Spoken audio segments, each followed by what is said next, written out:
Start with The Nation. Hashtag NSAS. Federal government renews battle with Twitter. Death toll in collapsed building, Lagos building rises to 5. Senators' reps protest proposed exclusion from APC convention. CBN forecloses forex rebate for raw produce exporters. Olubadan to Balogun picks name. PDP APC share FCT councils equally. And Tinubu meets with monarchs in Ogun State. Okay. I have the picture story. Yes, please. So on Saturday at about 3:30 p.m., there was a building collapse in Akambi Crescent in the Yaba area. And I think about 5 persons died instantly. The residents were really upset. They were faulting Lasema for not showing up on time. Said when the building collapsed, it took about 5 hours for Lasema to show up and rescue. And when they came with an excavator instead of a forklift to, help bring out that. Excavator is usually the last thing they should come with. Should have been done. Yes, not the first thing to come with. And so some of the residents spoke up, saying that, according to one of the residents in the area, said he just heard like someone was pouring sand, but it seemed really very noisy. And when he came out, he saw that the building had collapsed. There were a lot of factory workers underneath. I think it has an underground. There's a car park in that building as well. And 5 persons died instantly. They are also saying that if it's possible for people who come to rescue this sort of people to stay close to the grassroots. So you're not going far to look for them to come and rescue people when this sort of thing happens. Lagos State needs to do better in terms of, checking these buildings to be sure that they are approved. Right. We can't keep having this. So I have the major headline. The Honorable Minister of Information and Culture, Alhaji Lai Mohammed, was taking a shade at Twitter. And if you recall what's happening in Canada right now. So the talkers have protesting the stringent COVID-19 restrictions by the government.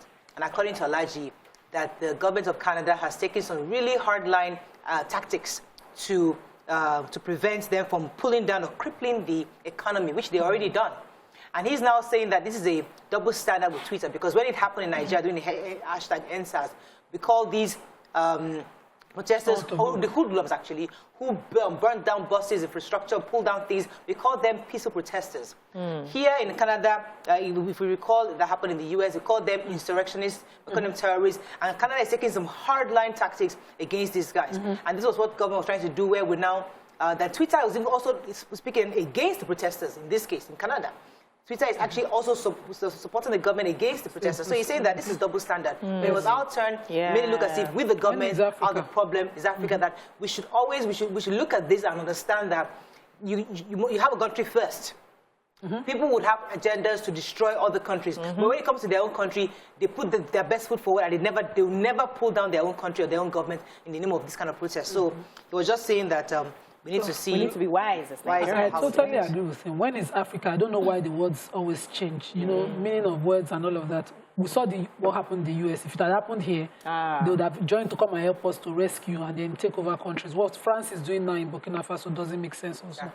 Exactly. Senators and House of Reps members of the APC are protesting now. According to them, May Malabuni's chairmanship amended the party's constitution, section 12, paragraph I, to exclude them as they said they are by default the delegates for each constituency to vote, and all indirect primaries and all of that. And so that section has been amended within the party to exclude them. Someone speaking on their behalf is the Honorable Member, Lagos Mainland, Olajide Jimo. Honorable Olajide Jimo, he is written to the chairman of the APC, is asking for clarification as to these sections and saying that it contravenes the 1999 Constitution entirely. The protest was on the news yesterday. He also appeared on a TV talk show yesterday talking about this more. So we are waiting to see where it will lead. Okay. But I think that excluding them doesn't mean that's being undemocratic. They fall back as party members and then they wait out their turn. There's nothing like natural delegates members. I don't understand. Natural. There was a good news though. The elections took place in Abuja and it was peaceful. But the news about used to carry from the political angle, and I was waiting to just say, can we just say the election took place peacefully? The Abuja municipal local governments area had their elections, and there are 6 local council areas. 3 went for APC, 3 went for PDP, and PDP is taking it as a victory that this is how it's going to happen all through the elections. Yeah. I'm just happy that there was no violence. However, I feel there was voter apathy because the number of reported, the total number of votes was small as compared to, it's like making a 10% number of people decide who rules over the 90%. We need to get more involved in the electoral process. Very quickly. Fuel cells for 400 naira per litre in Abuja, other scarcity persists in Lagos. Undo Cocoa Factory plans $3 million pilot export to boost foreign reserves. NDLEA seizes 25 kg US, UK, Dubai bound drugs in spare parts and fabrics. Ekiti teenagers land in prison over alleged attempt to kill sex worker. Olubadan, we await Makinde's verdict today, says Balogun. Reps to invite ministers, NNPC, others in refineries fuel consumption probe. And TCN gets transformers to increase power transmission by 1,487 megawatts.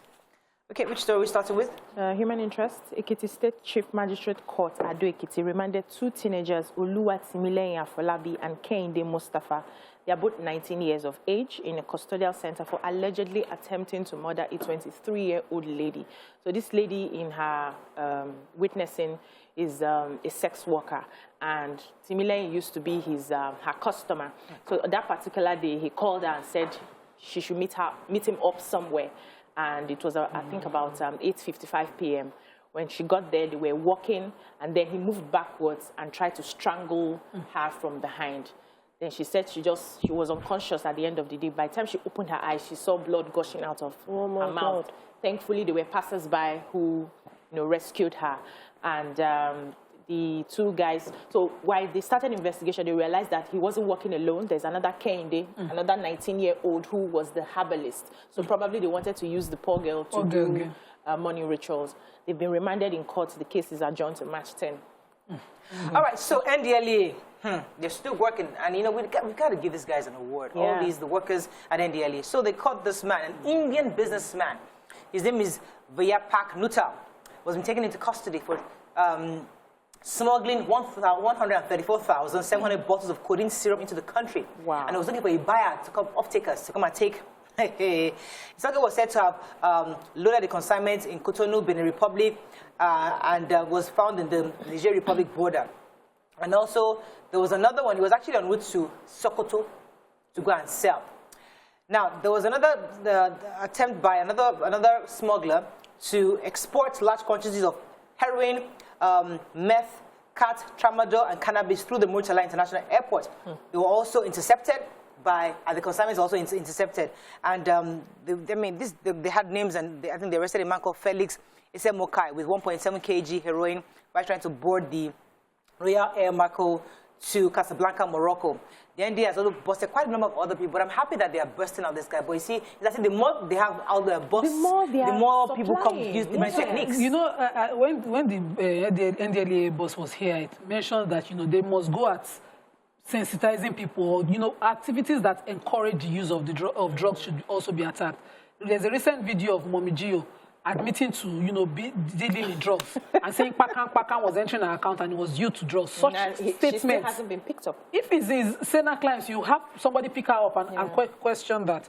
But we have good news. So we have received about some transformers for the TCN, that's the Transmission Company of Nigeria, has received a total of 15 power transformers to help in the transmission of power to areas. That is in Lagos now. All of that is in Lagos to be disbursed later across the country. We've been complaining that the power we generate cannot get to. So now the discourse will now explain to us why they receive it, how they don't transmit it. The TCN has solved a problem for themselves. This new transformer. Part of the problem.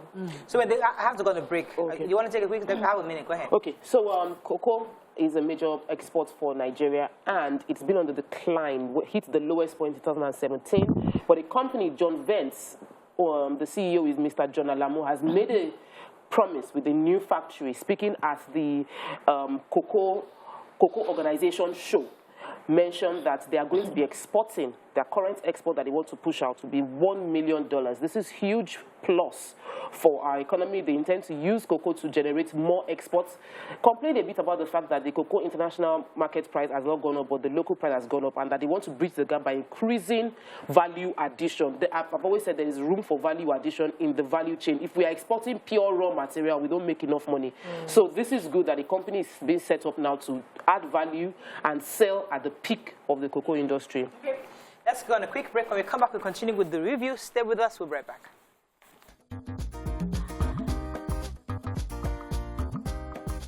Stay tuned. Your View will be right back.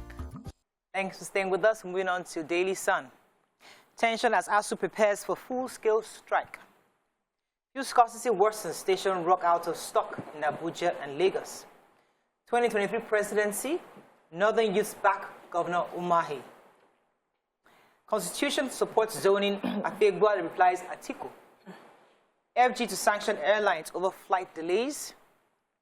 Makinde names new Olubadan today as residents sing new songs. Private sector bigwigs raise 100 billion naira to aid terrorism fight. And fresh crisis looms in APC over convention. Asu? Yes, so there's a lot of attention because stakeholders are waiting the end of the meeting to understand what ASU is talking about. So they've had the National Executive Council of the Academic Staff Union of Universities meeting, and according to the National President, Professor Emmanuel Osodeke, said today he will be addressing newsmen on the outcome of the meeting. You know, they've been going back and forth on what the federal government has done or has not done concerning their memorandum of action, and they have been trying to have meetings with different chapters of ASU in preparation for a nationwide strike if this does not happen.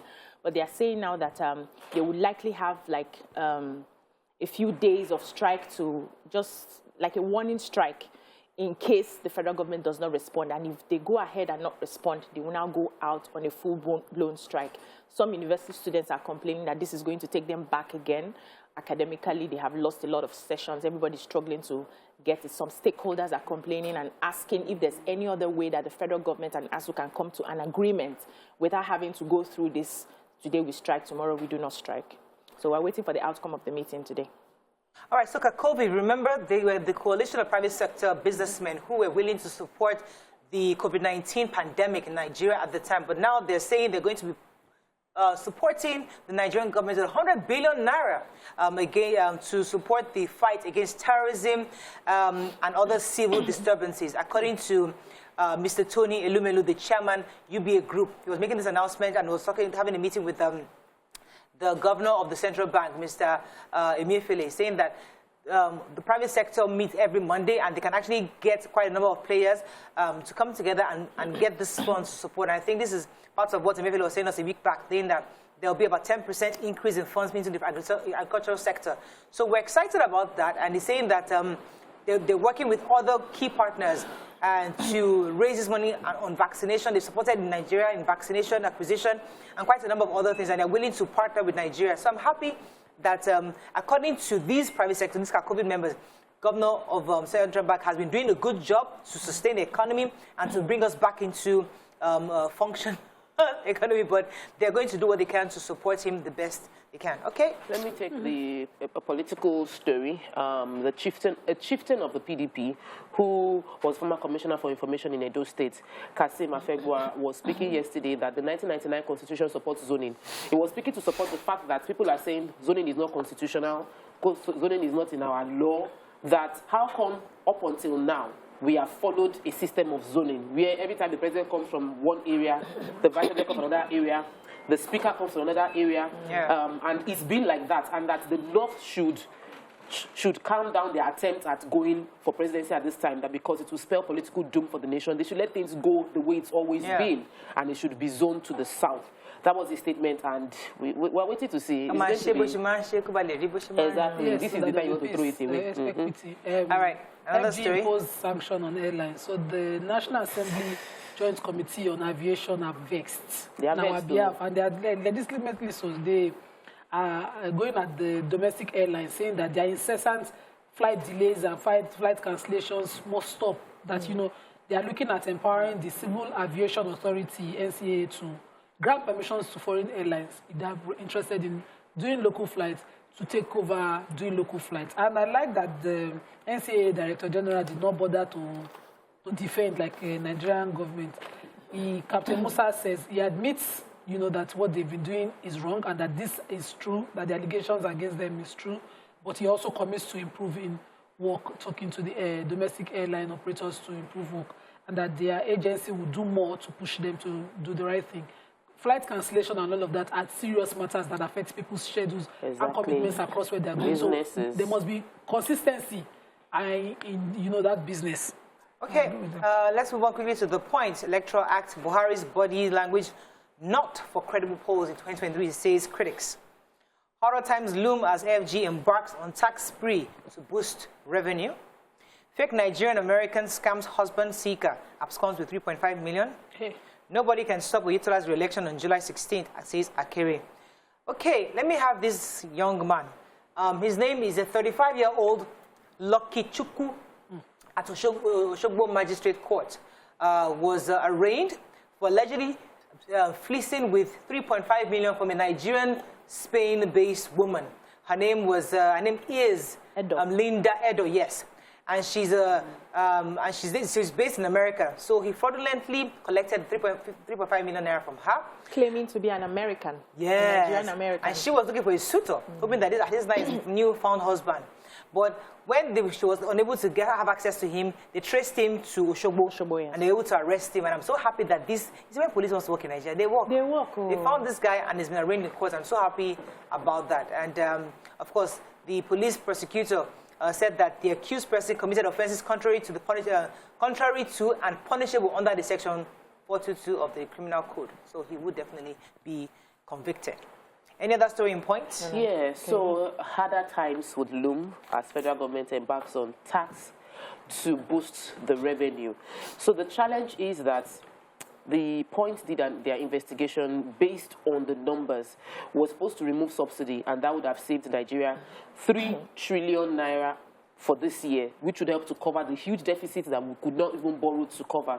And right now, we don't have the government doesn't have the political will to take out the subsidy, and because of the threats of going on strike, Bismarck Rwani, chief executive officer of a company, mentioned that because of these challenges, they would have to put a lot of pressure on Nigerians to pay taxes, and there would be a massive drive to ensure that everyone pays more, and those not paying start paying, because that's the only way to cover up the current deficits in the economy. Okay, moving on quickly to Vanguard. Bad fuel, Ipman, Dabma's price war versus scarcity. Strike, anxiety as ASU takes decision today. State of the nation, funds for infrastructure disappeared during PDP's rule, says Senate President. Refineries record 11.77 billion loss in 3 months. Police arrest teacher in Delta for allegedly flogging 19-month-old people to death. Yaba building collapse, death toll raises to 5.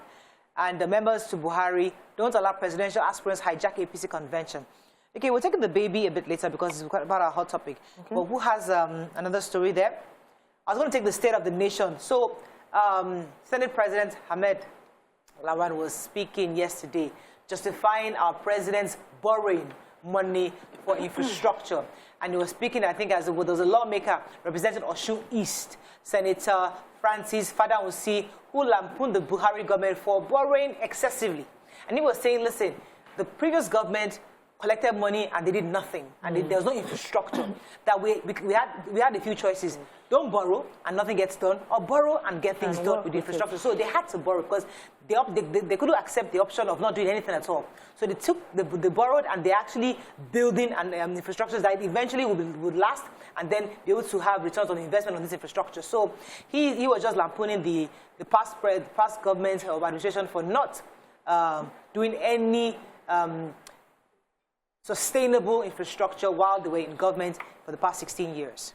So the bad fuel and the crisis in our oil sector. So the Independent Petroleum Marketers Association of Nigeria, HIPMAN, and Depot and Petroleum Product Marketers Association of Nigeria are fighting over the price fixation. So the HIPMANs, they are the ones that collect from the government directly, while others collect from them. The price difference is between 165 to 1 instead of the 148 naira. Depot owners are complaining.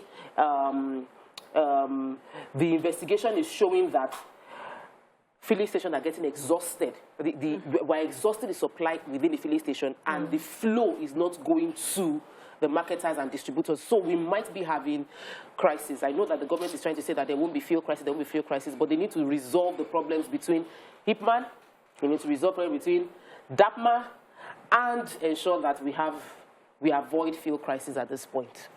Okay, we have to wrap up, but I was going to give the update on the fuel because we were able to speak to the regulatory body, and they're still, remember last week they were complaining that the operational costs was one of the reasons why, aside from the methanol component that was found, the excessive methanol component that was found in the fuel, the fact that the operational cost is still high. So they say that that hasn't changed, and that's why they're not loading. So the congestion we still see at the filling stations because of that. So we're hoping we can get there. There's a meeting today. Hopefully, at that meeting, they resolve this issue, and once that they begin to supply, and we'll get fuel. So there's no cause for alarm. Hopefully, like there's scarcity. It's just the price difference. It's just that issue they're having there. To drop the prices. Okay, let's go on a quick break. When we return, we move on to our review of the Valentine weekend. Stay with us. We'll be right back.